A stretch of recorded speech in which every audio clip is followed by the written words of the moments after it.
दोस्तों, अगर आप किसी गवर्नमेंट एग्ज़ाम की तैयारी कर रहे हैं तो जनरल स्टडीज़ और फिलोसफी की डिटेल्ड वीडियोस के लिए हमारे चैनल को सब्सक्राइब करें और बेल आइकन भी ज़रूर दबाएं। नमस्कार दोस्तों, वेलकम टू स्टडी कैंपस। मेरा नाम है रवि चौधरी। ये दोस्तों आपने एग्जिस्टेंशियलिज्म पे या अस्तित्ववाद की जो फिलोसफी है उस पर ये सेकंड पार्ट है।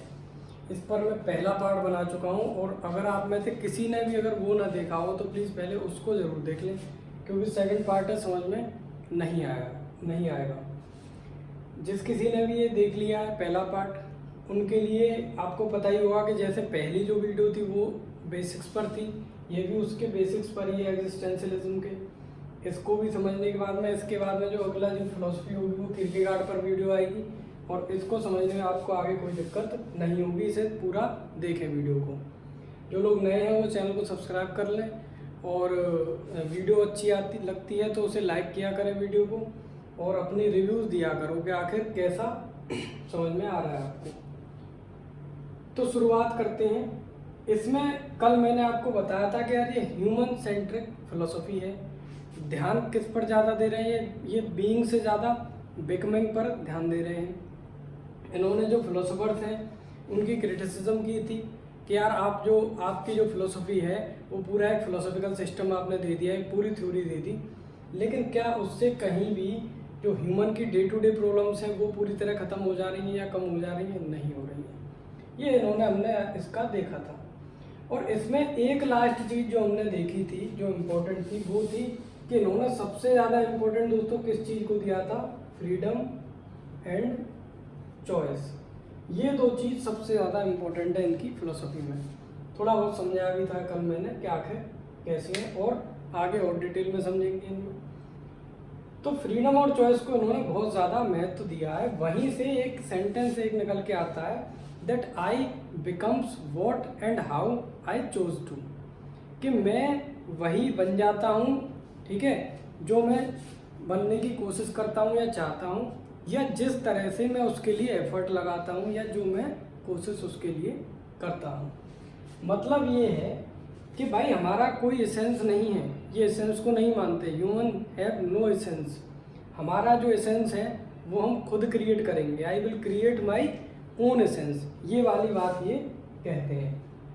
और जो मेरा जो एसेंस क्रिएट होगा या मैं क्या बनूंगा वो किस पर डिपेंड करेगा? फ्रीडम और चॉइस पर। पूरी तरह से फ्रीडम को सपोर्ट करते हैं, ठीक है। अनरिस्ट्रिक्टेड एंड अनफेटर्ड जो फ्रीडम है उसकी बात करते हैं ये, ठीक है। फ्रीडम को पूरी तरह सपोर्ट कर रहे हैं और जब फ्रीडम है तो चॉइस तो होगी ही। तो ये वाली बात है, फ्रीडम और चॉइस दोनों को ये बहुत ज़्यादा सपोर्ट करते हैं। अब हम फ्री होकर अपनी खुद की चॉइस से जो भी डिसीजन लेंगे अपनी खुद की ज़िंदगी को बनाने के लिए तो उसी दिशा में तो बढ़ेंगे आगे। इसीलिए ये बोला गया है that I becomes what and how I choose to. अब इसमें एक चीज, एक लाइन समझिए, वो क्वेश्चन में भी आती है और इम्पोर्टेंट है, उसको सही वे में समझना, गलत मत समझना। ये कहते हैं I have no other choice except to make choice. इस लाइन को समझिए, क्वेश्चन में सीधे सीधे आ जाती है, गलत मत समझना कि I have no other choice, और कोई दूसरी चॉइस नहीं है मुझ पे, एक्सेप्ट किसके अलावा? To make choice. इसका अगर सीधे शब्दों में मतलब समझो आप तो ये है कि भाई चॉइस तो करनी पड़ेगी, ठीक है। चॉइस तो आपको करनी पड़ेगी, ईदर और it is a choice. Example से समझिए, जैसे मानो कि मैं यहाँ पर आया, मैंने कहा यार मुझे पढ़ाना पड़ रहा है, तो ऐसा तो है नहीं कि मेरी मजबूरी है आप लोगों को पढ़ाना, मैंने खुद ही तो चुना है पढ़ाने के लिए, ठीक है। एक दूसरा एग्जांपल समझ लीजिए, आपने आप में से 10 लोगों का कॉल आया, मैसेज आके सर प्लीज़ वो वाली जो फिलोसफी है वो कंप्लीट करा दो। मैं बनाना नहीं चाहता था वीडियो, लेकिन फिर भी मैं मानो आ गया बनाने के लिए कि यार चलो करा देता हूँ जल्दी। लेकिन उसके बाद भी आप ये सोचिए कि ये चॉइस किसकी थी? चॉइस तो मेरी थी ना। हो सकता है कि मैं नहीं बनाता, मना कर देता। जैसे इसी तरह से समझ लीजिए, हम कहते हैं कि जो डिसीजन है हमारे, हमने फैमिली के प्रेशर में आके कुछ डिसीजन ले लिए, लेकिन फैमिली ने जो भी प्रेशर डाला हो, जितना भी डाला हो, फाइनली जो डिसीजन किसका था? डिसीजन तो आपका ही था, उनको मानना नहीं मानते, है ना। तो वही वाली बात है कि कैसे भी ले लो, चॉइस तो आपको करनी पड़ेगी। So I have no other choice except to make choice. Choice तो करनी ही पड़ेगी। उसी हिसाब में आगे कहते हैं, आगे डिटेल में पढ़ेंगे, that human being is condemned to be free. ठीक है, तो वहाँ पर भी इसका सेंस यहीं से होकर गुजरेगा, वहीं डिस्कस करेंगे, नहीं तो और ज़्यादा कन्फ्यूजन होगा। तो ये वाली बात यहाँ से है, I have no other choice except to make choice. तो ये याद रखो, दबाव में बनाओ या पूरी तरह से फ्री होकर बनाओ, सारी के सारी जो चॉइस है वो किसकी है? आपकी खुद की है। तो कहते नहीं है कि जैसे कि बहानेबाजी सब बेकार की चीज़ें, बहाना इसीलिए नहीं देना चाहिए इनके अकॉर्डिंग, भाई तुम्हारी खुद की चॉइस थी, फिर आप उस पर आप एक्सक्यूज़ क्यों दे रहे हो? लेकिन अब इस लाइन से एक बहुत ज़रूरी चीज़ निकल के आती है कि जब वो सारी चीज़ें, जो सारी जो चॉइसेस हैं वो किसकी हैं? हमारी खुद की हैं। तो अब ये जो चॉइस है, इसकी वजह से हमने कोई डिसीज़न लिया, ठीक है, ये डिसीजन किसका है? ये हमारा खुद का है, चाहे घर वालों ने दबाव डाला हो या किसी ने भी दबाव डाला हो, ये डिसीजन हमारा खुद का है। अब इस डिसीजन से जो भी पॉजिटिव या नेगेटिव निकल कर आएंगे, जो भी इसके आउटकम्स होंगे, उन आउटकम्स की रेस्पॉन्सिबिलिटी किसकी होगी? हमारी होनी चाहिए। ऐसा थोड़ी आप ये कह दो कि यार आपने मुझसे ज़बरदस्ती करा लिया था तो इसके जो कॉन्सिक्वेंसेस हैं उनकी रेस्पॉन्सिबिलिटी मेरी नहीं है। तो रेस्पॉन्सिबिलिटी तो उसकी आपकी होगी। अब यहाँ पर ये जितने भी फिलोसोफर हैं तीनों, ये इस बात को घुमा फिरा कर लेकर आते हैं, आपको यही याद रखना है कि अगर कोई व्यक्ति है फ्रीडम और चॉइस के बेसिस पर अपने डिसीजन खुद ले रहा है अपने हिसाब से, और उसकी जो रेस्पॉन्सिबिलिटी है उससे भाग नहीं रहा, उसको एक्सेप्ट कर रहा है कि हाँ भाई ये रेस्पॉन्सिबिलिटी भी मेरी है, तो इसी को इन्होंने क्या बोला है? इसी को इन्होंने दोस्तों ऑथेंटिक लाइफ बोला है। और अगर हम अपनी रेस्पॉन्सिबिलिटीज से भागते हैं, डिसीजन मेकिंग से भागते हैं, चॉइस से भागते हैं, तो उसको क्या बोला है दोस्तों? Inauthentic life. इसी को कुछ फिलोसोफर एक इनमें से बोलेगा कि बैड फेथ। ठीक है, बैड फेथ। ये अभी मैंने बता दिया आपको ऐसे, ये पूरा इनकी फिलोसफी में यही पढ़ना, डिटेल में अच्छे से बताऊंगा फिलहाल, क्योंकि बेसिकली आपको एक कॉन्सेप्ट बनाना चाह रहा हूँ मैं, वो बन जाए कि इससे दिक्कत ना आए, ये वाली बात है। तो चॉइस से रेस्पॉन्सिबिलिटी किस तरह से रिलेटेड है ये आपको समझ में आ गया होगा, और चॉइस रेस्पॉन्सिबिलिटी से ऑथेंटिक और इनऑथेंटिक लाइफ का क्या मीनिंग है वो आपको इसमें समझ में आ गया होगा।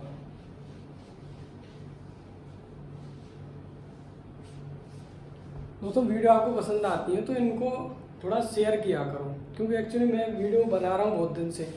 अब उसमें एक चीज़ मैं भी देखता हूँ, मैं मुझे जहाँ कहीं भी सुधार करने की ज़रूरत होती है मैं वो करता हूँ, और अगर पढ़ाने के तरीके में कहीं कोई ज़्यादा दिक्कत होती तो एक तो आप लोगों के अच्छे रिव्यू भी नहीं आते, है ना। रिव्यू तो सबके अच्छे आते हैं, तो मैं मान के चलता हूँ कि पढ़ा तो अच्छा रहा हूँ, लेकिन उसके हिसाब से जो वीडियो है वो उतनी ज़्यादा ग्रो नहीं कर रही है। तो उसका रीज़न यही है, यूट्यूब पे ग्रो करना बहुत ही मुश्किल होता है, जब तक आप लोग सब साथ नहीं दोगे जब तक ग्रो नहीं होगा। तो अपना चैनल मान के इसको थोड़ा सा कोशिश किया करो कि अपने जो भी आपके जानने वाले हैं, और सिर्फ वो जो वाकई में पढ़ रहे हों उन्हीं को भेजो, अदरवाइज़ और किसी को भेजने से कोई फ़ायदा नहीं है। या कोई सजेस्ट करता है वीडियोस को कि यार अच्छा पढ़ा रहे हैं तभी लोग देखते हैं, अदरवाइज़ नए लोगों की वीडियो बहुत ही कम देखते हैं। तो टॉपिक पर आते हैं। तो ये आपने देखा कि चॉइस और फ्रीडम और रेस्पॉन्सिबिलिटी किस तरह से रिलेटेड है ऑथेंटिक और इनऑथेंटिक लाइफ से। अब अगली बात आती है, ये कहते हैं that life can not have aim. Life का कोई उद्देश्य नहीं कह सकते हम कि यार लाइफ का उद्देश्य क्या है कि ये एम है। साथ में ये भी कहते हैं that it can not be aimless, कि ऐसा भी नहीं है कि ये उद्देश्यहीन हो जाए, उद्देश्यहीन हो, ऐसा भी नहीं है ना। तो लाइफ का कोई एम हो सकता है और आप ये कहो कि उद्देश्यहीन है, ऐसा भी नहीं है। तो लाइफ का सिर्फ इन्होंने जो मीनिंग बताया है वो उद्देश्य की जगह क्या बताया है, ऑथेंटिक बताया है कि लाइफ ऑथेंटिक या इनऑथेंटिक होगी। आप कहो कि लाइफ का ये एम है या ये एम नहीं है, ऐसा कुछ नहीं होगा। किसके अकॉर्डिंग, एग्जिस्टेंशलिस्ट के। इनको और डिटेल में थोड़ा सा आगे देखेंगे। अभी आ जाते हैं सीधे कैरेक्टरिस्टिक्स पर कि जो एग्जिस्टेंशलिज्म एज अ फिलोसफी, अगर कैरेक्टरिस्टिक्स पे ही क्वेश्चन आ जाता है तो थोड़ा एक्सप्लेन करके आप इनको बता देना। एक एक करके जरूरी मैंने यहाँ पे लिखी हुई है, आपको समझाता हूँ। जैसे ये क्रिटिक हैं किसके, आइडियलिज्म के। शायद पहले भी मैंने आपको थोड़ा समझाया था इसमें। आइडियलिज्म जो है, आइडियलिज्म को तो मैं एक्सप्लेन नहीं करूँगा, पहली वीडियो में कर चुका हूँ हर जगह, आप जानती होगी। लेकिन इसका एंड कहाँ होता है आइडियलिज्म का, एक तरह से कॉन्शियसनेस, आप मान लो कि यार एक कॉन्शियसनेस पे जाके एंड हो जाता है। कॉन्शियसनेस, सोल, जीवात्मा, परमात्मा, जो भी आप कह लो। लेकिन क्या यहाँ पर जो इंडिविजुअल है उसकी फ्रीडम है, नहीं। इंडिविजुअल की जो फ्रीडम है वो नहीं है यहाँ पे। और अगर है भी, किसी फिलोसोफर ने या किसी जगह इंडिविजुअल को फ्रीडम दी है, तो वो फ्रीडम अनरिस्ट्रिक्टेड फ्रीडम नहीं है, जैसे कि ये एग्जिस्टेंशलिस्ट मानते हैं। तो ये कहीं ना कहीं आइडियलिज्म की जो फिलोसफी है, इसमें या तो इंडिविजुअल की फ्रीडम है नहीं, और अगर है तो क्या है, वो बहुत ही रेस्ट्रिक्ट कर दी गई है। इसलिए ये इनके क्रिटिक्स हैं। सेम वे में ये क्रिटिक हैं नेचुरलिज्म के, ठीक है। जो नेचर को एज अ रियलिटी मानते हैं, उनकी सबसे बड़ी बात क्या है कि जो नेचुरल लॉज हैं उनको मानते हैं, कि जो नेचुरल लॉज हैं, कुछ मैकेनिकल नेचुरल लॉज हैं, उन्हीं के अकॉर्डिंग सारा कुछ चल रहा है। लेकिन एग्जिस्टेंशलिस्ट जो हैं वो तो इसमें कहीं ना कहीं जब आप पढ़ोगे डिटेल में नेचुरलिज्म में, तो यही आ जाता है कि जो इंडिविजुअल की जो फ्रीडम है वो वहाँ पर नहीं होगी। और जैसे ही फ्रीडम के अगेंस्ट कुछ भी बात आएगी तो ये उसको क्रिटिसाइज करेंगे, ठीक है।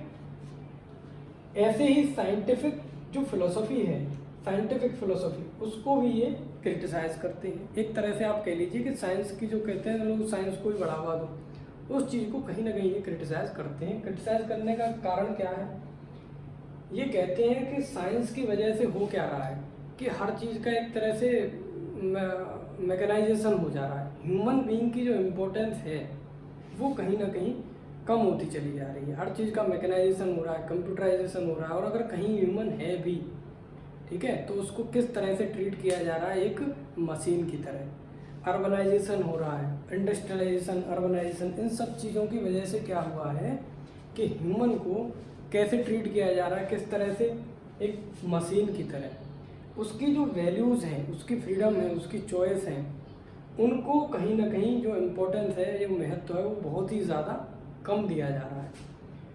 तो एक तरह से देखा जाए तो उनकी जो खुद की जो ज़िंदगी है, पर्सनल लाइफ जो है, उसको उतना इम्पोर्टेंस है नहीं, तो वो तो एक तरह से छिन जा रही है। इस वजह से ये साइंटिफिक फिलोसफी को भी क्रिटिसाइज करते हैं, ठीक है। ये कहते हैं कि जो होती है ना कि कॉग इन द व्हील्स, वो वाली बात है कि ऐसे इस्तेमाल किया जा रहा है ह्यूमन बीइंग्स को यहाँ पर। तो साइंटिफिक फिलोसफी को भी इस वे में वो क्रिटिसाइज करते हैं। एक बहुत इम्पोर्टेंट जो है इनका जो कैरेक्टरिस्टिक्स, वो ये है, वैल्यू ह्यूमन पर्सनैलिटी। जो ह्यूमन की पर्सनैलिटी है उसको बहुत ज़्यादा वैल्यू ये करते हैं। एक तरह से आप ये कहो कि जो ह्यूमन वैल्यूज़ हैं या ह्यूमन है, उसको बहुत ही ज़्यादा इम्पोर्टेंस देते हैं, बहुत ज़्यादा इम्पोर्टेंस देते हैं। क्योंकि अब कैसे हम देख सकते हैं उसको, देखो मैंने पहले ही बताया था पहली वीडियो में, ये जो फिलोसफी है वो कैसी है, ये ह्यूमन सेंट्रिक फिलोसफी है।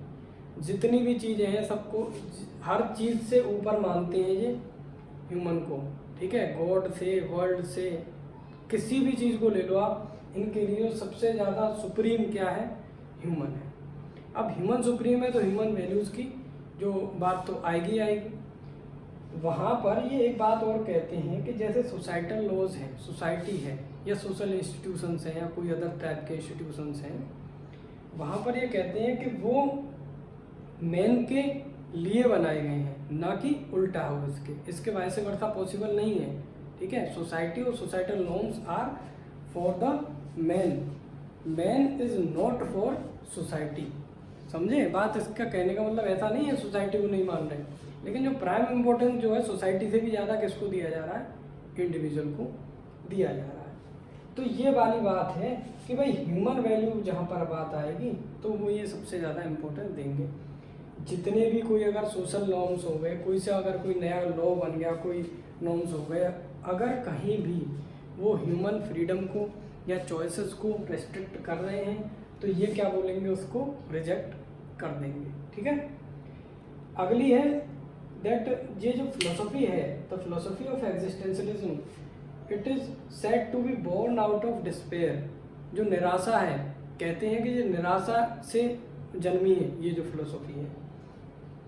जैसे second world war, 2 world war हुए, world war first, world war second हुआ, तो उसके बाद में होता है ना एक डिसइल्यूजनमेंट वाली स्थिति आ जाएगी, यार आखिर है क्या, चल क्या रहा है, थोड़ी सी डर की हुई स्थिति पनपती है लोगों के अंदर। और कई तरह से जो कहते हैं ना, जो day to day human problems की जो बात करें थी, डिप्रेशन से लेके ये सारी समस्याएं जो हैं, इन पर भी बात आती है। तो कहीं ना कहीं एक ह्यूमन सेंटर्ड जो क्वेश्चंस उठने चालू हो जाते हैं, ह्यूमन सेंटर्ड फिलोसफीज आ जाती हैं, जिसको नाम दिया गया क्या, एग्जिस्टेंशियलिज्म। तो ये एक तरह से कहा जा सकता है, इसकी कैरेक्टरिस्टिक्स ही है कि ये निराशा में से जन्मी है। दे एम्फेसाइज ह्यूमन, एम्फेसाइज किसको कर रहे हैं, ह्यूमंस को, ह्यूमन की चॉइस और फ्रीडम को, कई बार बता चुका हूँ। ये एंटी हीगल है। एंटी हीगल क्यों कहते हैं इनको, हीगल ने क्या दिया था, डायलेक्टिकल मेथड।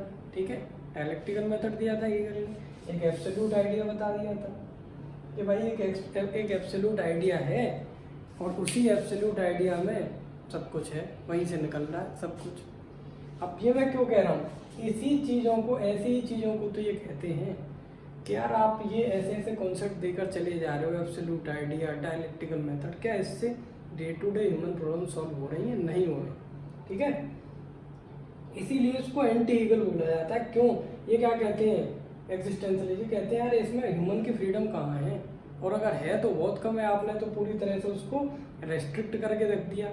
लेकिन जो कोई भी थ्योरी हो, कोई भी लॉ हो, कुछ भी हो जो ह्यूमन फ्रीडम और चॉइस के अगेंस्ट है, उसको ये तो नहीं मानेंगे। इसी तरह से एक ये है कि नो फिलोसॉफिकल सिस्टम, कोई देखी जाए तो कोई एक फिलोसॉफिकल सिस्टम होता है प्रॉपर। जैसे और जो फिलोसोफर्स हैं उन्होंने एक फिलोसफी दी है कि यार ये अल्टीमेट रियलिटी है, उसको जानने का तरीका ये है, और किसी ने मोक्ष का तरीका बता दिया है कि ऐसे ऐसे करोगे तो मोक्ष मिल जाएगा। क्या कोई ऐसी प्रॉपर कोई फिलोसॉफिकल सिस्टम इन्होंने दिया है, नहीं दिया। हम इनको जब पढ़ेंगे अगले 2-3 दिन में तो देखेंगे कि ऐसा इन्होंने कोई कंप्लीट एक प्रॉपर फिलोसॉफिकल सिस्टम कुछ नहीं दिया। और अगर आप भी सोच रहे होगे कि ऐसा कुछ पढ़ने को मिलेगा, तो नहीं मिलेगा। कोई छोटे छोटे इन्हीं फ्रीडम चॉइस जैसे टॉपिक्स को डिस्कस करते हुए ये निकल जाएंगे। अच्छा दोस्तों, एक काम जरूर करना कि जो डिस्क्रिप्शन बॉक्स में फेसबुक और टेलीग्राम ग्रुप की लिंक दे रखी है उसको ज़रूर ज्वाइन कर लेना, उससे कहीं ना कहीं आपको फ़ायदा होगा। और वीडियो पसंद आई हो तो वीडियो को लाइक ज़रूर करें। Thank you for watching.